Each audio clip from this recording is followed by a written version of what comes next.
fantastic show out of town, I'm sure, in Calgary. Maybe not very fantastic. Before you were in Winnipeg, so I'm sure it's better than being in Winnipeg.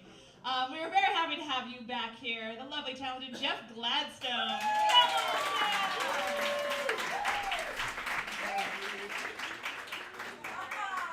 All right, yeah, that was a kiss. Okay, so I just got back into town and I'm actually staying on my brother's couch. So I was at the mercy of his book collection. Because I actually collect Sewa books because I love this so much. But so now you had a very old book here tonight, but published in 1812 is the Brothers Grimm anthology. So I've got some fables to read for you tonight.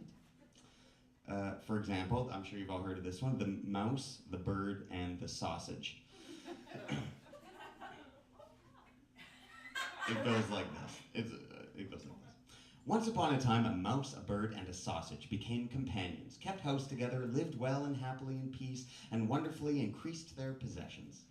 The bird's work was to fly every day into the forest and bring back wood. The mouse had to carry water, light the fire, lay the table, but the sausage had to cook.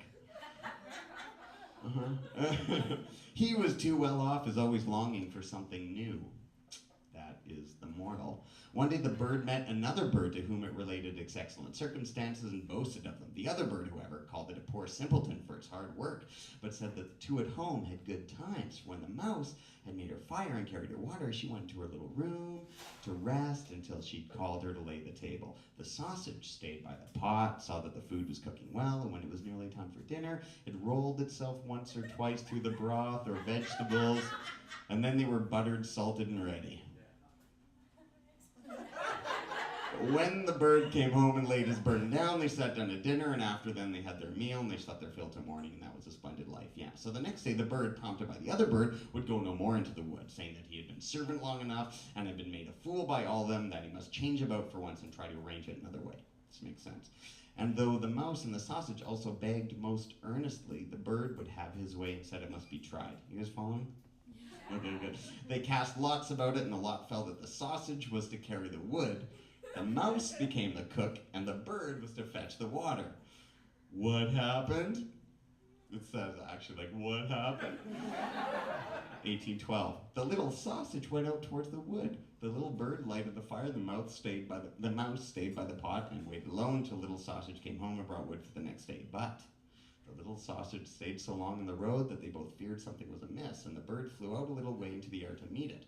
Not far off, however, it met a dog on the road who had fallen on the poor sausage as lawful booty, and had seized it and swallowed it. The bird charged the dog with an act of barefaced robbery, but words were useless, for the dog said he had found forged letters on the sausage, on which account its life was forfeited to him. The bird sadly took up the wood, flew home, and related what had been seen and heard. They were much troubled, but agreed to do their best to remain together.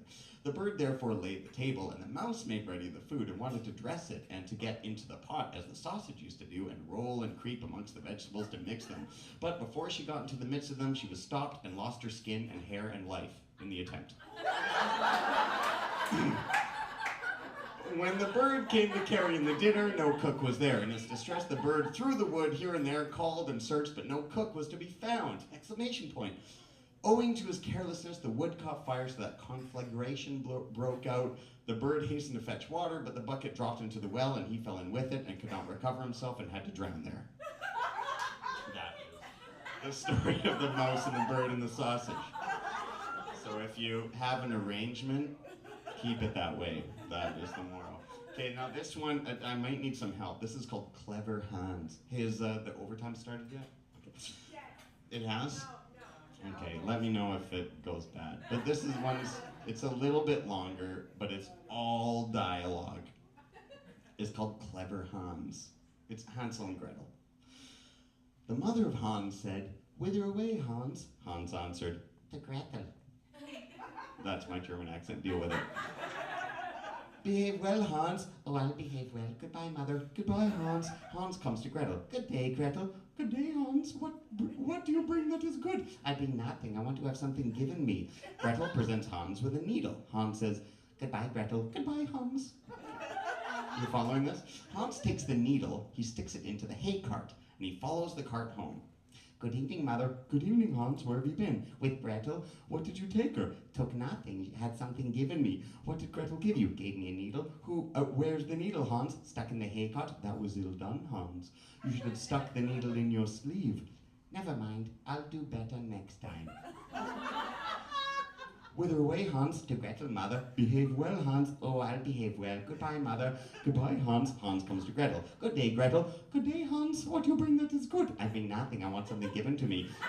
Gretel presents Hans with a knife. Goodbye, Gretel. Goodbye, Hans. Hans takes the knife, he sticks it in his sleeve and goes home. Good evening, Mother. Good evening, Hans. Where have you been? With Gretel. What did you take her? Took her nothing. She gave me something. What did Gretel give you? Gave me a knife. Where's the knife, Hans? Stuck in my sleeve. That's ill done, Hans. You should have put the knife in your pocket. Never mind. I'll do better next time.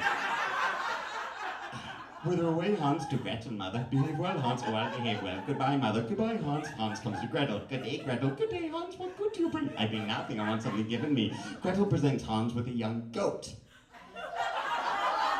Goodbye, Gretel. Goodbye, Hans. Hans takes the goat, ties its legs, puts it in his pocket. When he gets home, it is suffocated. Good evening, Mother. Good evening, Hans. Where have you been? With Gretel. What did you take her? Took nothing. She gave me something. What did Gretel give you? She gave me a goat. Where's the goat, Hans? Put it in my pocket. That was ill done, Hans. You'd have put the rope around the goat's neck. Never mind. I'll do better next time.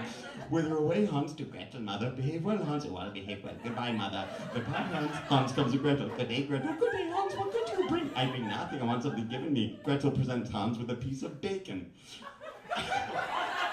Goodbye, Gretel. Goodbye, Hans. Hans takes the bacon, he ties it to a rope, he drags it behind him. The dogs come, they devour the bacon. When he gets home, he has a rope in his hand, but there's no longer anything hanging to it. Good evening, Mother. Good evening, Hans. Where have you been? With Gretel. What did you take her? I took her nothing. She gave me something. What did Gretel give you? Give me a bit of bacon. Where's the bacon, Hans? I tied it to a rope, brought it home, dogs took it. That was ill done, Hans. You should have carried the bacon on your head. Never mind. I'll do better next time. Whither away, Hans? To Gretel, Mother. Behave well. I behave well.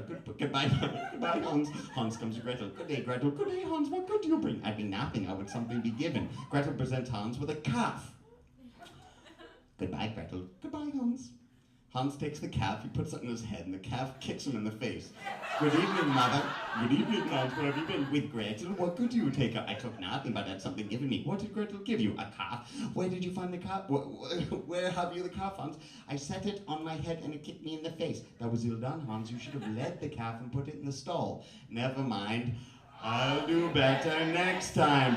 Whither away, Hans? To Gretel, Mother. Behave well, Hans. I'll behave well. Goodbye, Mother. Goodbye, Hans. Hans comes to Gretel. Good day, Gretel. Good day, Hans. What good do you bring? I bring nothing. I would have something given to me. Gretel says to Hans, I will go with you. Hans takes Gretel, ties her to a rope, leads her to the rack, and binds her fast. Then Hans goes to his mother. Good evening, Mother. Good evening, Hans. Where have you been? With Gretel. What did you take her? I took nothing. What did Gretel give you? She gave me nothing. She came with me. Where have you left Gretel? I led her by the rope, tied her to the rack, and scattered some grass for her. That was ill done, Hans. You should have cast friendly eyes on her. Never mind. I will do better. Hans went into the stable, cut out all the calf's and sheep's eyes, and threw them in Gretel's face.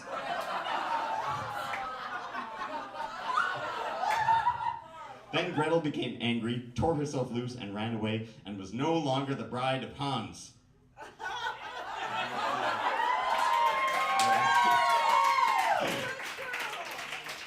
Good girl. No eyes in my face. I don't want to look at eyes. They look right back at me. This is a very short one to finish. This one is called The Ditmar's Tale of Wonders. I will tell you something. I saw 2 roasted fowls flying. They flew quickly and had their breasts turned to heaven and their backs to hell. And an anvil and a millstone swam across the Rhine prettily, slowly, and gently, and a frog sat on the ice at Whitsuntide and ate a plowshare. 3 fellows who wanted to catch a hare went on crutches and stilts. One of them was deaf, the second blind, the third dumb, and the fourth could not stir a step. Do you want to know how it was done? First, the blind man saw the hare running across the field. The dumb one called to the lame one, and the lame one seized it by the neck. There were certain men who wished to sail on dry land, and they set their sails in the wind and sailed away over great fields. Then they sailed over a high mountain, and there they were miserably drowned. A crab was chasing a hare which was running away at full speed, and high up on the roof lay a cow which had climbed up there. In that country, the flies are as big as the goats are here. Open the window, that the lies may fly out. That is Grimm's Fairy Tales. And I'm Jeff. Thank you very much. Jeff Gladstone, one more time, everyone. Children's stories. Very good. Did you guys have a good time tonight? Totally did. I love you all so much. Thank you for coming out. I want to, of course, thank the Cottage Bistro for hosting us. Give it up for all of them.